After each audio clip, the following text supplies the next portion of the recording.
Bonjour à tous. Alors on va faire un petit point sur les assurances parce que effectivement la Chambre nationale des ostéopathes est régulièrement interpellée par vous, les adhérents, et à ce titre, on va faire un petit rappel sur les 3 garanties qui s'offrent à vous dans votre pratique professionnelle. Il ne faut pas confondre déjà la responsabilité civile d'exploitation avec la responsabilité civile médicale. La responsabilité civile d'exploitation, c'est celle qui vous accompagne sur le plan matériel de vos locaux, incendie, dégâts des eaux, un patient qui tombe et qui glisse sur le tapis malencontreusement. Ça, c'est la responsabilité civile d'exploitation qui est évidemment fondamentale. La deuxième garantie, c'est la responsabilité civile médicale.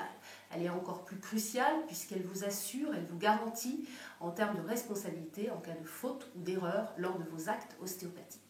Vous savez que la loi du 4 mars 2002 qui a légalisé le titre d'ostéopathe a également rendu obligatoire l'assurance responsabilité civile médicale pour toutes les professions de santé. Et oui, curieusement, ce n'était pas obligatoire même pour des médecins ou pour des laboratoires d'analyse médicale.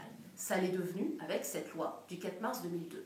Ce qui veut dire que toutes les personnes qui sont ostéopathes ayant un prérequis médical ou paramédical, médecins, sages-femmes, kinésithérapeutes, depuis le 4 mars 2002, doivent souscrire obligatoirement un contrat responsabilité civile médicale pour la pratique professionnelle des actes ostéopathiques.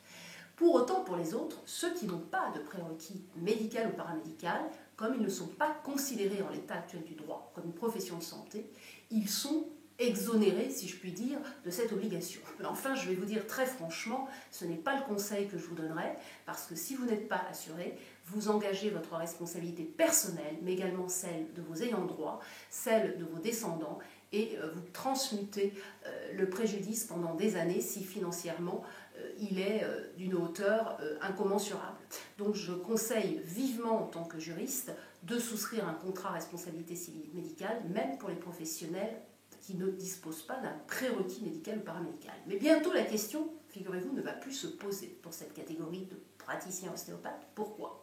Parce que nous avons une directive européenne qui devait être transposée d'ailleurs par les pouvoirs publics français le 25 octobre 2013 et qui va rendre obligatoire désormais pour tous les ostéopathes sans aucune exception la souscription de cette responsabilité civile médicale sur vos actes ostéopathiques. Donc je ne saurais que trop vous engager à vous interroger pour savoir si dorénavant vous avez déjà ce type de contrat et dans quelle mesure il vous garantit.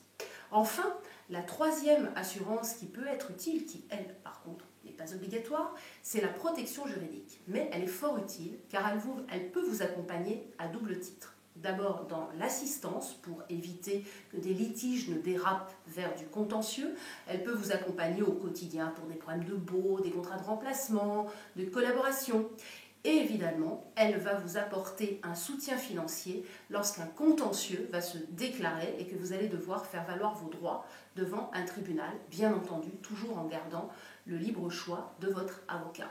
Voilà pourquoi un professionnel, nous-mêmes avocats ou n'importe quelle profession aujourd'hui, est fortement engagé à se garantir en termes d'assurance à double titre au niveau de l'exploitation professionnelle, mais également au niveau de la protection juridique pour garantir ses droits, son information et pouvoir faire valoir ses prétentions, s'il le faut, devant les juridictions. Voilà, j'appelle à votre vigilance là-dessus, c'était le mot du jour.